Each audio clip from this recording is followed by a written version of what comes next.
Muy bien, mis hermanos, vamos a continuar. Bueno, quiero aprovechar y decirle que este será nuestro último estudio de Romanos de este año, porque el próximo jueves es Navidad y el siguiente es fin de año. O sea que de Romanos no vamos a saber más en lo que resta de este año. Este es el último, así que el otro jueves usted va a estar aquí también. Vamos a celebrar juntos la Navidad. Los que tienen la costumbre de estrenar el 24, dele, venga, pero estrenar a la iglesia, amén. Los que tienen la costumbre de estrenar el 31, venga, pero estrenar a la casa del Señor también. Y los que tienen costumbre de emborracharse el 24 y el 31, vengan a llenarse del Señor, ¿verdad? No os embriaguéis con vino, dice la Biblia. Antes bien, sed llenos del Espíritu. Así es que venga y llénese del Señor. Bueno, esta noche vamos a hablar, hermanos, acerca de el asunto del que vamos a hablar es de que todos un día, o no voy a decir un día, en algún momento vamos a comparecer ante el tribunal del Señor. Y el hablar de esta idea tiene que ver con lo que hemos venido hablando de las maneras, de las cosas por las que a veces nosotros hay diferencias entre nosotros, diferencias de opinión, incluso diferencias de como dogmáticas, diferencias de cómo nosotros apreciamos nuestra relación con Dios. Hay diferentes opiniones, hay diferentes posturas acerca de esto, y Pablo en el capítulo 14 aborda ese tema para decir, hermanos, que ese tipo de cosas no nos dividen. Si hay algo que debe prevalecer en la iglesia del Señor es la unidad.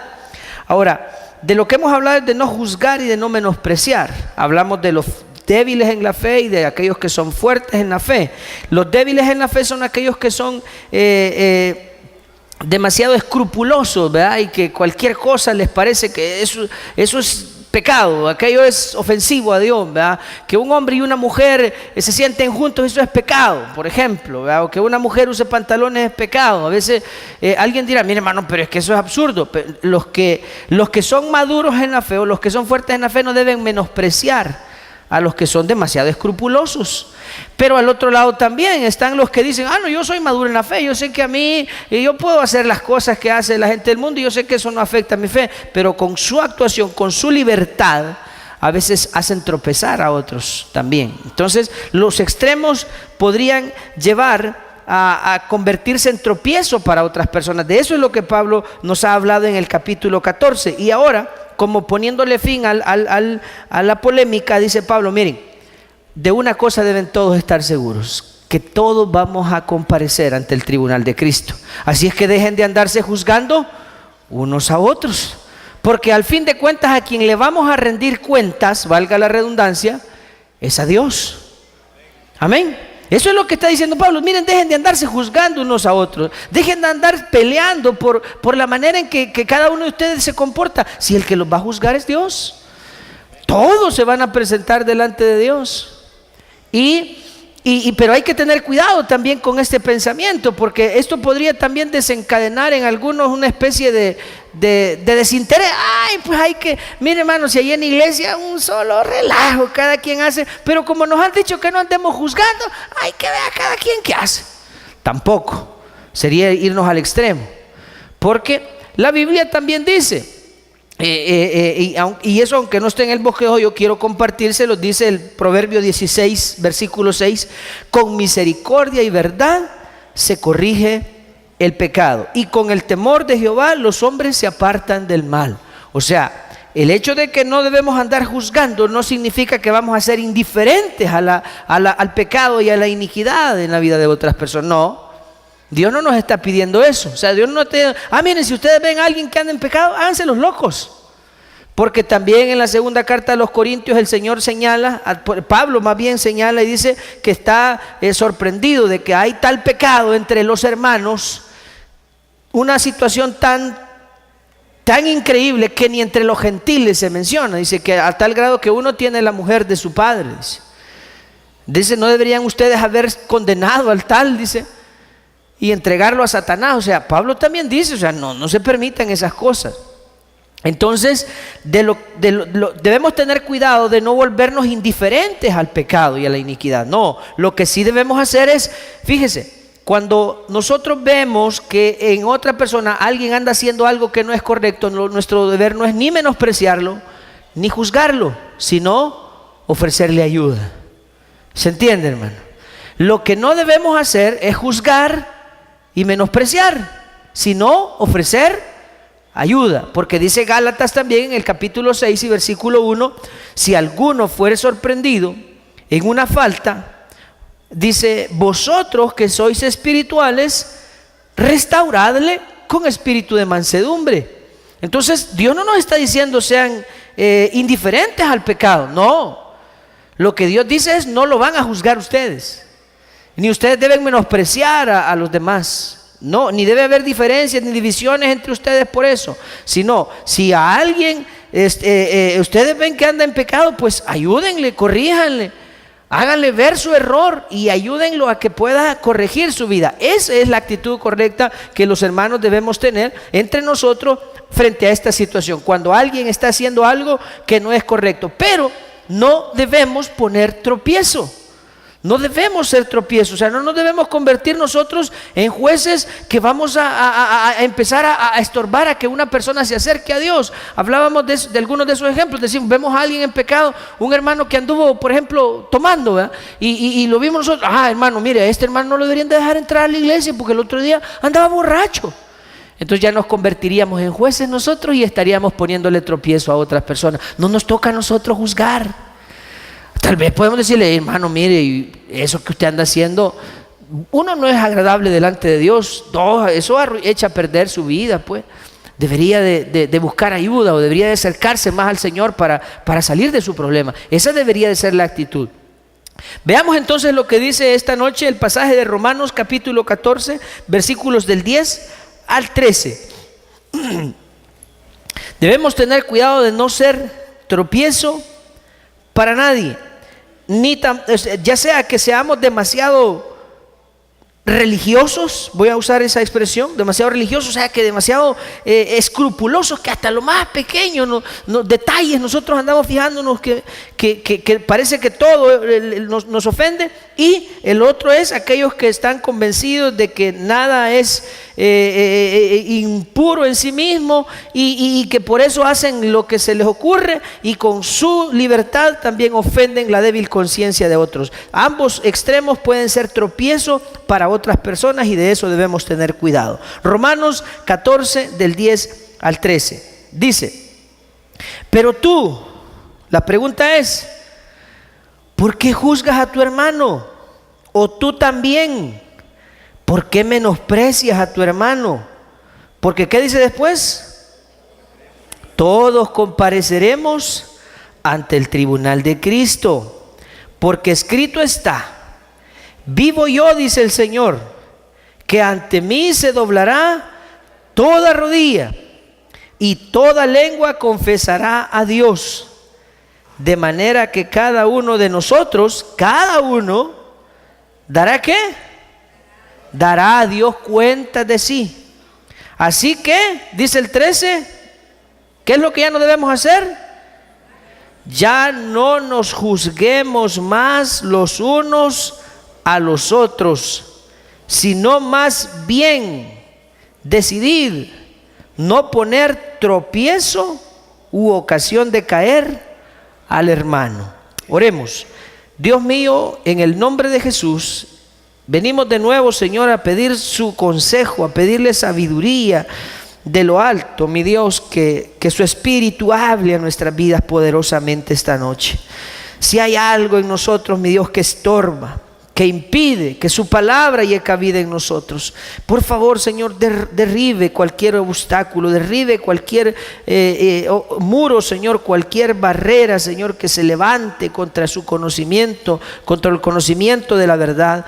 Esta noche suplicamos, Dios, que su palabra, Señor, penetre hasta lo más profundo de nuestro ser. Que nuestra mente, Señor, dele la capacidad de entender su palabra. Ayúdanos a entender estos principios, Señor, de no juzgarnos unos a otros y de no menospreciarnos unos a otros y de estar, Señor, decididos a no ser tropiezo para nadie. Mi Dios, bendiga nuestras vidas esta noche con su palabra. Espíritu Santo, háblenos edifíquenos, exhórtenos, consuélenos, Señor. Corrija nuestras vidas, Padre, con su palabra. Gracias a usted, mi Dios, le damos toda la gloria y toda la honra. En el nombre de Jesús, nuestro Señor. Amén y amén. Bueno, vamos entonces a ir paso a paso por esos 4 versículos que hoy vamos a estudiar. Es el último estudio del 2015 de Romanos y seguimos hasta el 2016. El primero de los puntos que vamos a abordar ahí es la pregunta que hace Pablo en el versículo 10. ¿Por qué juzgas a tu hermano? Hagámonos la pregunta esta noche. ¿Quiénes somos nosotros? ¿Qué autoridad tenemos? ¿O qué facultad nos ha dado Dios para andar juzgando a otras personas? Hagámonos la pregunta, ¿quién de nosotros considera que tiene la autoridad, la solvencia para juzgar a los demás? Si la misma Biblia dice que cuando juzgas a otro, te condenas a ti mismo. Pues tú que juzgas, dice, haces lo mismo. Ahora, ese de juzgas y haces lo mismo, quiero aprovechar de aclararlo. Hay algunos que dicen, es que yo juzgo a este borracho porque yo nunca he tomado. Tal vez nunca ha tomado, pero probablemente sea una persona soberbia, altiva, mentirosa. Y cuando la Biblia dice, y en lo que juzgas a otro te condenas a ti mismo, no se refiere al pecado específico que esa persona comete, sino se refiere al hecho de que también el que está juzgando es pecador. ¿Quién de nosotros está libre de pecado, mis hermanos? ¿Quién de nosotros se siente completamente solvente como para sentarse en el trono del Señor y juzgar a los demás? Ninguno de nosotros tiene la solvencia. A nosotros nos toca lo que Jesús hizo con aquellos hombres que llevaron a la mujer que habían sorprendido en adulterio. ¿Recuerda? ¿Cuál era la intención de esos hombres con la mujer? ¿Cuál era su intención? Matarla a pedradas. ¿Jesús se opuso a que la mataran? ¿Jesús se opuso a que la mataran? No. ¿Estaba Jesús dispuesto a que se cumpliera la ley? Sí. Lo único que Jesús dijo es, si se la vamos a aplicar a ella, se la vamos a aplicar a todos ustedes. Es decir, que el único que tiene derecho a tirarle piedras es el que no ha cometido ningún pecado. Y entonces dijeron todos, bueno, si esa es la situación, entonces mejor vámonos todos, porque todos nos tendríamos que agarrar a pedradas aquí. Sería lo mismo en esta congregación si ahorita nosotros dijéramos, vamos a agarrar a pedradas a los pecadores. Si tuviéramos que matar a pedradas a los pecadores en esta congregación, ¿qué cree que haríamos? Nos agarramos a pedradas entre todos. Nos tendríamos que matar entre todos porque todos somos pecadores. Entonces, lo que el Señor nos está diciendo a través de Pablo es, ya dejen de estarse juzgando por los juicios de valor que ustedes hacen. Debemos entender, mis hermanos, que hay opiniones, hay criterios, hay juicios que las personas hacen en base a sus propias opiniones, en base a sus prejuicios personales, en base a aversiones que ellos tienen. Por ejemplo, alguien dirá, mire, a mí, por ejemplo, a mí no me gusta la carne de cerdo y por eso la carne de cerdo es pecado, porque a mí no me gusta. Usted tiene la aversión con la carne de cerdo, no coma. Pero la Biblia dice, o más bien Dios dice que de todo lo que Dios creó podemos comer siempre y cuando lo hagamos con acción de gracias. ¿O no dice eso? Pero hay quienes creen que comer carne de cerdo, están aquellos que dicen que tomar café es pecado también.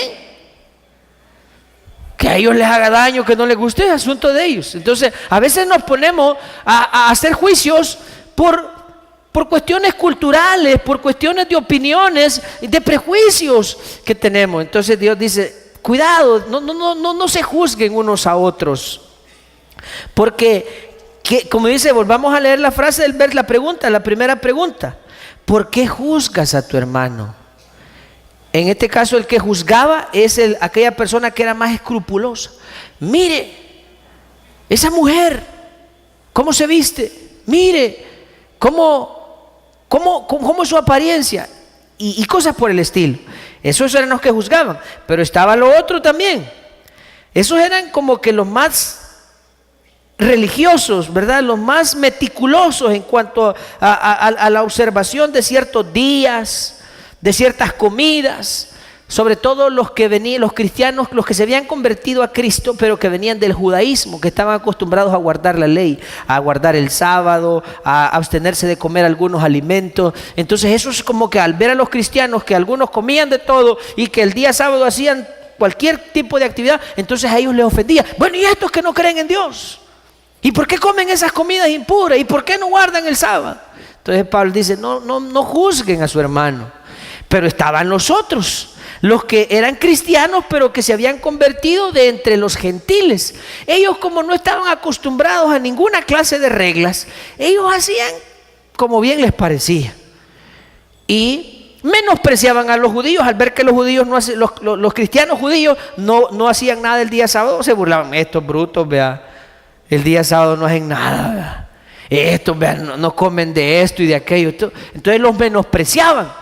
Y esa es la otra pregunta que está ahí en el versículo 10. Dice, ¿por qué juzgas a tu hermano? Y tú también, le dice al otro grupo, ¿verdad?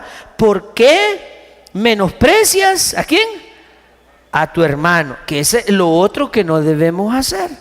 No debemos juzgar, pero tampoco tenemos que menospreciar a aquellos que tienen sus prejuicios. Porque hay personas que tienen sus propias convicciones, ya les dije, por cuestiones de costumbres, por cuestiones de prejuicios culturales, por cuestiones de aversiones. Es decir, habrán diferentes razones por las que hay personas, no, yo eso no lo hago. Sí, entonces, si ellos no lo hacen y usted lo hace, usted no menosprecia al que lo hace. Eso es lo que está diciendo el apóstol Pablo, de tal manera que entre ustedes no hayan diferencias por ese tipo de opiniones, sino que estemos en un mismo sentir, que seamos una sola familia, que seamos un solo cuerpo. Eso es lo que Pablo está fomentando, la unidad, a evitar que por detalles que son insignificantes pongamos división o seamos tropiezo para otras personas, porque al fin de cuentas, como dice el versículo 10 al final, todos compareceremos ante el tribunal de Cristo. ¿Qué quiere decir? Después de hacer esas dos preguntas, ¿por qué cierra esa idea Pablo diciendo todos compareceremos ante el tribunal de Cristo? Lo que nos está diciendo es que si hicimos bien o hicimos mal al guardar ciertas cosas o al no guardarlas, ¿quién va a determinar eso? ¿Quién es? ¿Es Dios? ¿Es Dios? Mire, cuando usted se presente, más bien, cuando nosotros nos presentemos delante del trono de Dios, ahí ya no va a importar lo que su hermano hizo. Ahí no va a llegar usted a querer ponerle el dedo. Ay, señor, mire, yo quiero ponerle en mal a este hermano Gilberto, ve. Este señor comía carne de cuche y lo va a dar entrar al cielo, señor. O sea, allá no vamos a llegar nosotros de metidos. ¿Verdad? Señor, mira, yo quiero. Y esta hermana se ponía pantalones, señor. Allá yo la vi, se pintaba y usaba el pelo corto. No le vas a dejar entrar al cielo, ¿verdad? O sea, esas cosas, allá delante del trono de Dios, nosotros no vamos a llegar de metidos a hacer eso. Cuando estemos delante del trono de Dios, lo único que nos va a importar es lo que Dios va a pensar de nosotros. No sé si me doy a entender. Bueno, asumo que para los que estamos en Cristo, cuando estemos delante, porque eso va, o sea, todos vamos a comparecer. Trate de imaginarse cómo va a ser eso. O sea, primero cómo es el trono, el lugar donde el Señor va a estar ahí. Ya vamos a ver algunos pasajes que mencionan eso. Ahí ese tribunal donde vamos a estar delante de Dios. El libro de Apocalipsis dice que haya libros que van a estar abiertos. Y los libros de las obras y el libro de la vida va a estar abierto. En el caso de los que creímos en Cristo, pues nos van a buscar ¿en dónde? En el libro de la vida. Y ahí en el libro de la vida, cuando seamos encontrados, el libro del Evangelio de Mateo dice que van a separar a unos a un lado y a otros a otro, y a los que estén al lado de la derecha, Dios les va a decir: venid benditos de mi Padre, heredad del reino que fue preparado para vosotros desde antes de la fundación del mundo. Es decir, cuando toda la humanidad, todas las personas que han existido, estemos delante del trono de Dios, ¿usted cree que va a estar pensando en lo que otros hicieron? ¿En qué cree que va a estar pensando usted? Hey, en este momento voy a entrar a la eternidad. O abatido, porque como no todo el que me dice Señor, Señor, entrará en el reino de los cielos. ¿Aló? ¿Verdad? ¿Usted cree que va a andar pensando en los demás? Ese día la que usaba pantalones, el que andaba de bolo, el que andaba de adúltero, el que andaba de ladrón, ¡ay, déjelo! Ese día ese momento lo único que va a importar es mi relación con Dios. Pues retomemos ese punto. En esta vida, al único por el que usted de verdad puede hacer algo para corregir la vida, no es por su prójimo, es por usted. Ya dije que al prójimo le podemos ayudar, pero si hay alguien por quien usted tiene toda la autoridad y toda la facultad y todo el poder para hacer algo, es por su propia vida. Entonces dice Pablo: no nos juzguemos ni nos menospreciemos, porque todos compareceremos ante el tribunal de Cristo. Cuando hablamos del tribunal de Cristo, hermanos, acerca de esto hay diferentes opiniones. Hay algunos que hacen diferencia entre el tribunal de Dios y el tribunal de Cristo, pero la Biblia en ninguna parte insinúa que van a haber dos tribunales diferentes. La Biblia habla de un solo juicio delante del cual, un juicio universal delante del cual todos los seres humanos vamos a comparecer un día. Y ese juicio, ese tribunal, según lo que las Escrituras nos plantean o nos señalan, quien va a ser juez en ese tribunal es Cristo. Por eso dice que todos compareceremos ante el tribunal de Cristo. Quiero que vea conmigo, por favor, algunos pasajes que resaltan esto, que es a Jesús a quien le ha dado el Padre, al Hijo a quien el Padre le ha dado la facultad de ser el juez, y le ha dado todo el juicio y toda la autoridad para que la humanidad entera se presente delante de Él a rendir cuentas. Como dice Romanos ahí, todos daremos cuentas ante el tribunal de Cristo. Vamos a ver, dice Mateo 16, 27. Veamos algunas citas que se respaldan esto. Mateo 16, 27. Dice: porque el Hijo del Hombre vendrá en la gloria de su Padre con sus ángeles. Y entonces, ¿qué hará? Dice: pero ¿quién es el que va a pagar a cada uno conforme a sus obras? El Hijo del Hombre. ¿Y quién es el Hijo del Hombre? Es Jesús. Parece que es a Jesús a quien Dios le ha dado la facultad de juzgar y pagar a cada uno conforme a sus obras. Ahí no dice que solo es a los escogidos, ahí dice que es a todos, para señalar también que no hay tal cosa de que hay un tribunal por un lado y luego va a haber otro juicio por otro lado. La Biblia nos enseña que es un solo juicio universal que Dios llevará a cabo. Y dice también en Mateo 25, 31. Mateo 25, 31. Veamos algunos versículos ahí escogidos de esa porción. Cuando el Hijo del Hombre, y ahí dice, no sé si en su Biblia tiene un título esa porción. ¿No tiene Biblia? ¿Cómo dice? El juicio a las naciones. El juicio final, dice en la versión que yo tengo. El juicio final.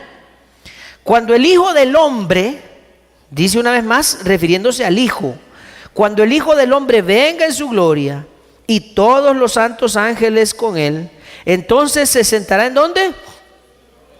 En su trono de gloria, y serán reunidas delante de él, ¿quiénes dice? Vaya, según este pasaje, en este juicio estarán solo los escogidos o todos los seres humanos? Mire, y serán reunidas delante de él todas las naciones, y apartará los unos de los otros, como aparta el pastor las ovejas de los cabritos, y pondrá las ovejas a su derecha y los cabritos a su izquierda. Partiendo de lo que dice este versículo, ¿están ahí solo los escogidos o están todos? ¿Están? Todos, porque ahí van a haber ovejas y cabras. ¿Y quién es el que va a juzgar? Es el Hijo. Eso leímos en el versículo 31. Póngale atención, ahí dice: cuando venga el Hijo del Hombre, dice, se sentará en su trono de gloria, ¿verdad? Y serán reunidas delante de él todas las naciones de la tierra. Y ahí está hablando del juicio. Versículo 34. Entonces el rey, ¿y quién es el rey? Es Jesucristo. A él es a quien Dios le ha dado la autoridad para juzgar. El rey dirá a los de su derecha: venid benditos de mi Padre, heredad del reino preparado para vosotros desde la fundación del mundo. Vámonos hasta el versículo 41. Entonces dirá también a los de la izquierda: apartaos de mí, malditos, al fuego eterno preparado para el diablo y sus ángeles. ¿Quién es el que va a juzgar? ¿Quién es el que va a juzgar según esta porción que hemos leído? ¿Es el Padre o es el Hijo? Es el Hijo. ¿Son juicios diferentes o en ese juicio o en ese tribunal están todas las naciones de la tierra? Todas las naciones de la tierra, dice. Veamos otro pasaje. Juan, capítulo 5, versículos del 20 al 30. Suena a Teletón.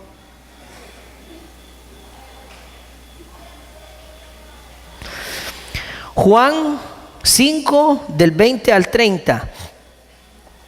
Póngale atención a algunos detalles, hermano. Estamos hablando de que cuando nos referimos al tribunal de Cristo, hablamos de un solo juicio universal. Y que es a Jesús a quien el Padre le ha dado la facultad de juzgar a los seres humanos.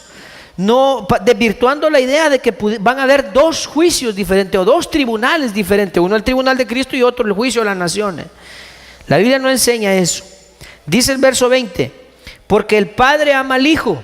El Padre ama al Hijo y le muestra todas las cosas que Él hace, y mayores obras que éstas le mostrará, de modo que vosotros os maravilléis.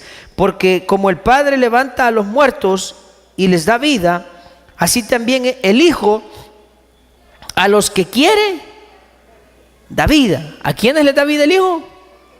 A los que quiere. Porque el Padre, el 22, ¿cómo dice? El Padre a nadie juzga, sino que todo el juicio dio ¿a quién? Estamos claros, ¿verdad? ¿Quién es entonces a quien le ha dado la facultad de juzgar? ¿Es el Padre el que va a ejercer los juicios o el Hijo? Es el Hijo. Y ahí dice: el Padre a nadie juzga, dice, sino que todo el juicio dio al Hijo, para que todos le honren al Hijo como honran al Padre. El que no honra al Hijo no honra al Padre que le envió.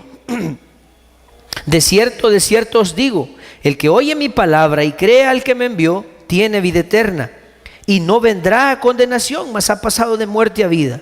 De cierto os digo, viene la hora, y ahora es, cuando los muertos oirán la voz del Hijo de Dios, y los que la oyeren vivirán.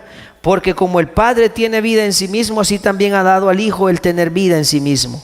Y también dice el 27, le dio autoridad de hacer ¿qué, mis hermanos? Por cuanto es el Hijo del Hombre. Entonces, ¿a quién le corresponde hacer el juicio? Al Hijo. Ese delante de Jesús del que nosotros vamos a comparecer. Por eso dice la carta a los romanos que todos compareceremos ante el tribunal de... Entonces de ahí parten algunos de hacer la idea de que son dos cosas diferentes, como que lo que se menciona allá en Apocalipsis 20 del 11 en adelante fuese un juicio y el tribunal de Cristo fuera otro juicio. No, no es cierto, es el mismo. Es al Hijo a quien el Padre ha delegado para ser el juez de toda la tierra, y que delante de Él se presenten todas las naciones y todos los seres humanos a rendir cuentas de sus acciones, a rendir cuentas de su vida. Hechos 10:42. Hechos 10:42 dice: y nos mandó que predicásemos al pueblo y testificásemos, eso es lo que Jesús les mandó a los discípulos, y testificásemos que Él es el que Dios ha puesto. ¿Por qué, mis hermanos?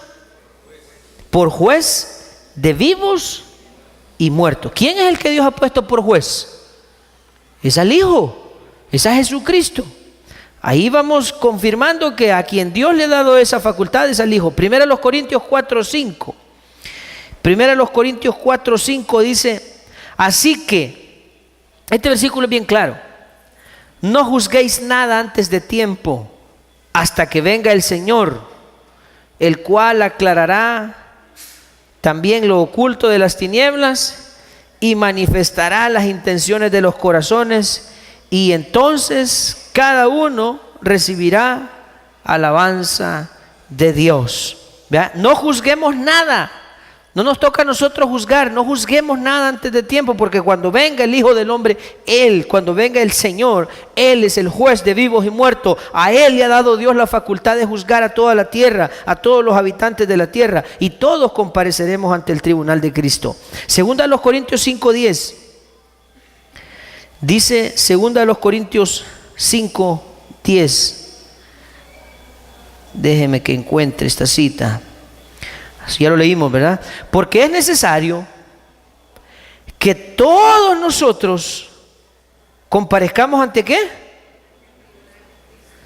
Para que cada uno reciba según lo que haya hecho mientras estaba en el cuerpo, sea bueno.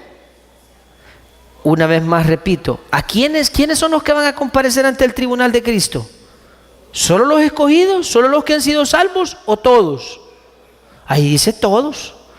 Es que es un solo juicio universal, no hay dos, no hay separación, para que también nosotros asimilemos esta idea. Es un solo juicio. La Biblia afirma, y ya lo vamos a ver en Hebreos 9:27, como está establecido para los hombres que mueran una sola vez, y después de esto, y después de eso, otro juicio, y después, no, dice que un solo juicio.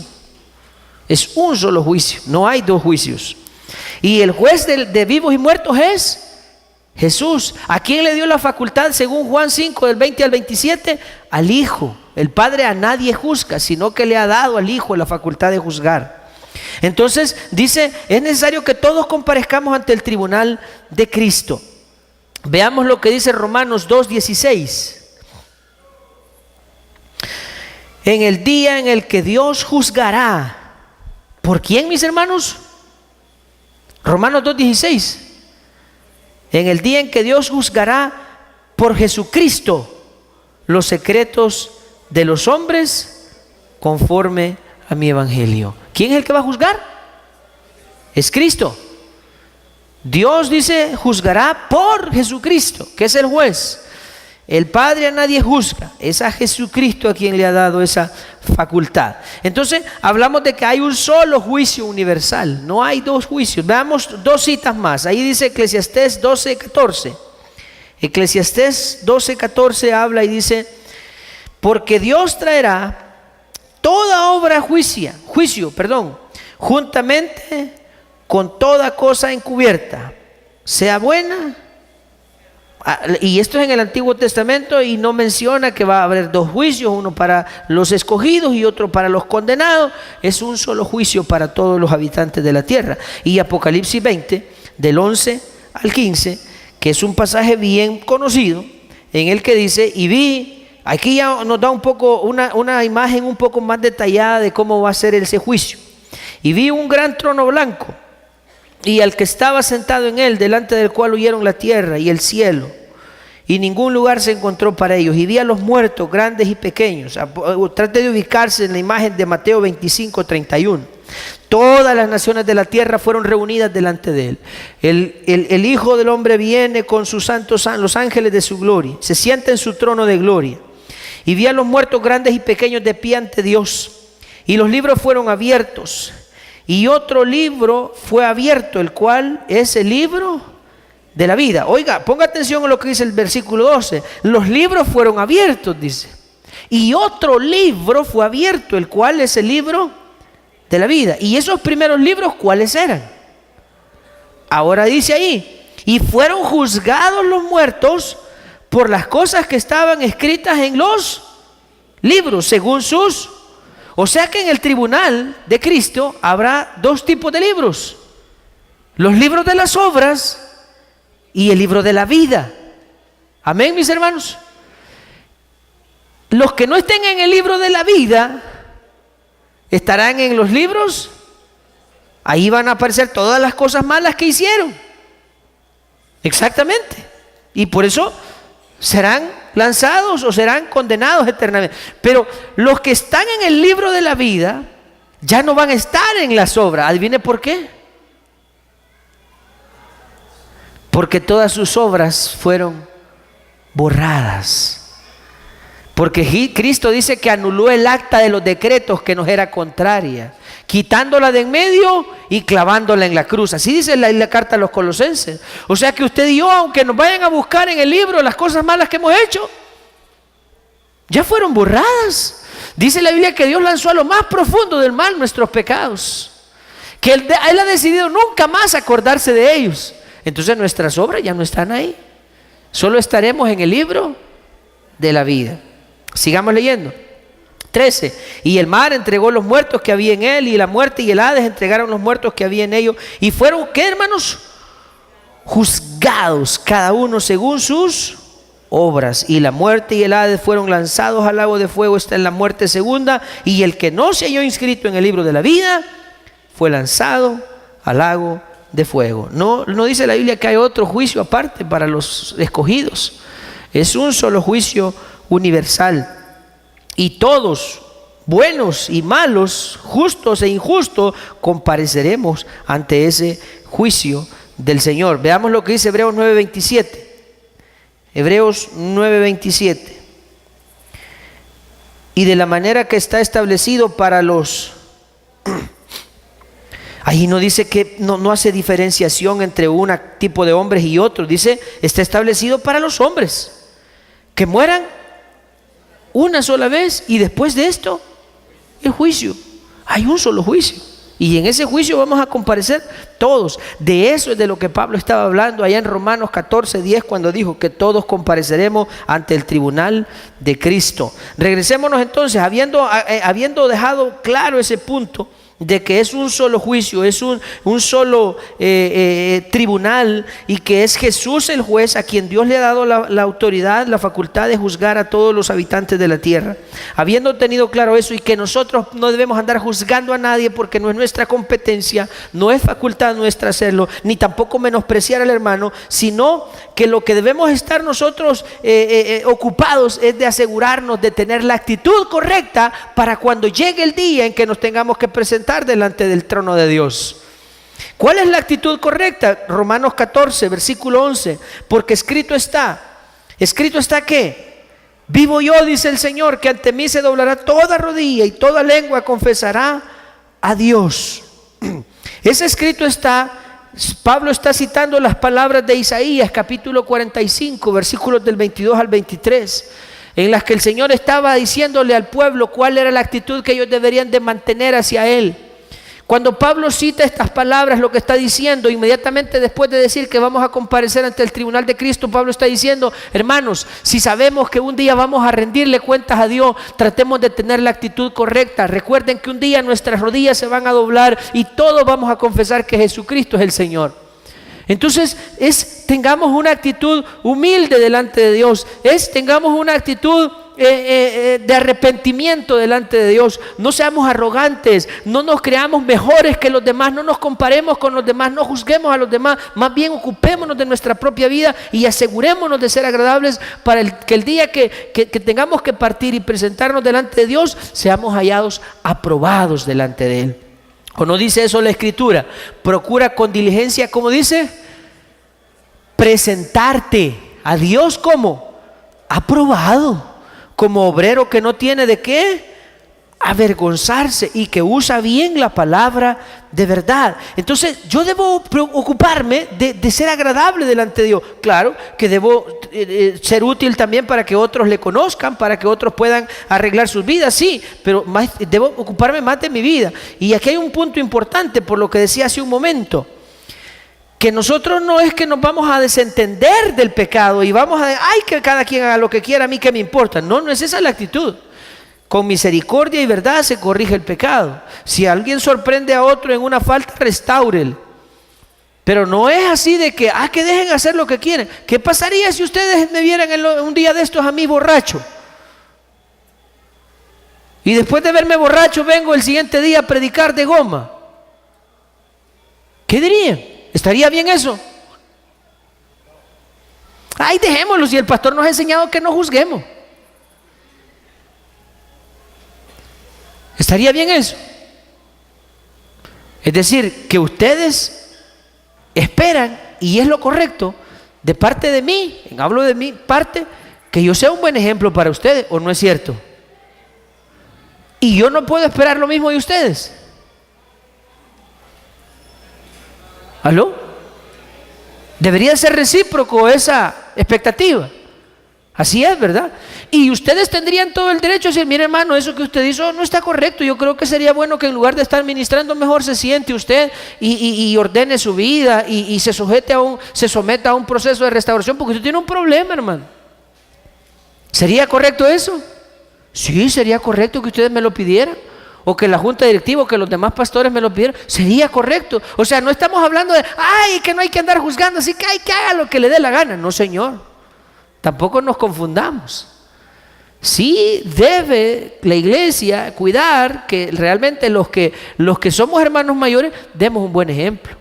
No juzgar no significa dejar pasar lo que todos quieran hacer.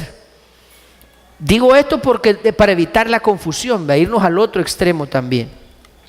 Vámonos ahí en Romanos. Entonces dice que la actitud correcta es, en el 11 estábamos, que porque escrito está, vivo yo, dice el Señor, que ante mí se doblará toda rodilla y toda lengua confesará a Dios, de manera que cada uno de nosotros dará a Dios, ¿qué, mis hermanos?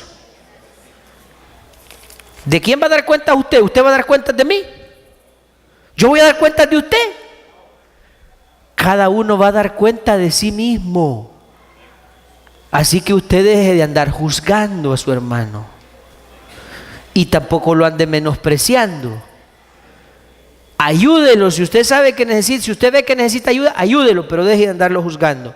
Y termina Pablo en el 13 diciendo, al menos esta idea, ¿verdad?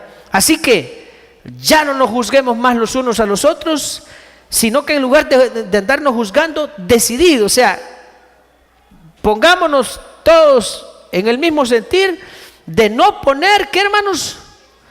Lo que nosotros tenemos que decidir esta noche es dejar de andar juzgando a los demás y decidir cada uno de nosotros no ser tropiezo para nuestros hermanos.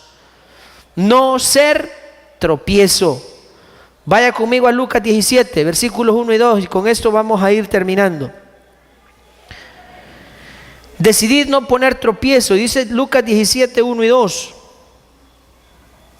Dijo Jesús a sus discípulos, imposible es que no vengan tropiezos, mas ay de aquel por quien vienen. Mejor le fuera que se le atase al cuello una piedra de molino y se le arrojase al mar, que hacer tropezar a uno de estos pequeñitos. Por eso Pablo dice ya, decidid no poner tropiezo. Ya no nos juzguemos más los unos a los otros. Mejor decidamos no poner tropiezo a nuestro hermano. Con lo que vamos a comer, con las cosas que vamos a hacer, que el punto, ¿cuál es el punto que estaba en discusión en la carta de los romanos? Lo que comían y el guardar ciertos días como parte de una religiosidad, de la religión. Entonces Pablo dice, miren, decidamos no ser tropiezo para nadie. Si lo que vas a comer te estorba, entonces no te lo comas. Si vos querés guardar el día sábado, guardalo, pero no menosprecies al que no lo hace. Ese es el punto, Pablo. No se juzguen, no haya divisiones entre ustedes. Mantengamos todos la actitud correcta delante del Señor con humildad, esperando el día en que vamos a rendir cuentas al Señor, sabiendo que cada uno de nosotros va a rendir cuentas de sí mismo. Así es que, hermanos, tomemos en cuenta que no podemos juzgar a nadie, no debemos juzgar a nadie, sino más bien tratemos de no ser tropiezo para los demás. Vamos a orar esta noche. Señor, gracias te damos por tus palabras.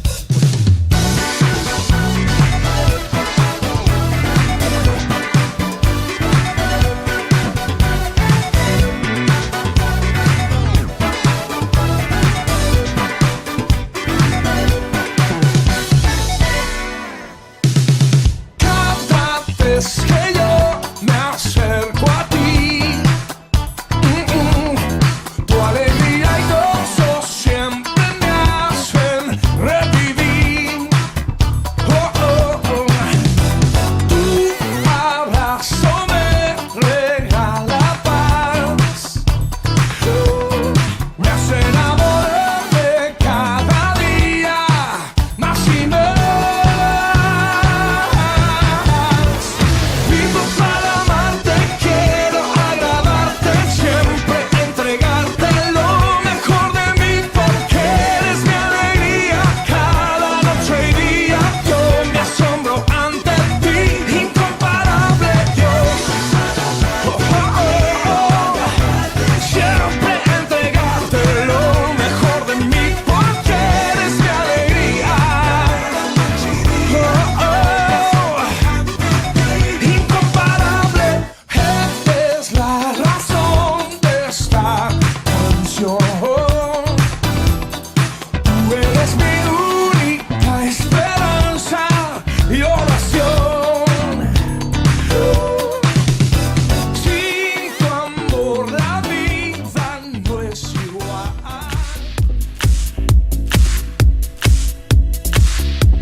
Estaba mi corazón, pero tu mano me rescató. Del polvo yo volví a nacer, la salvación en ti encontré.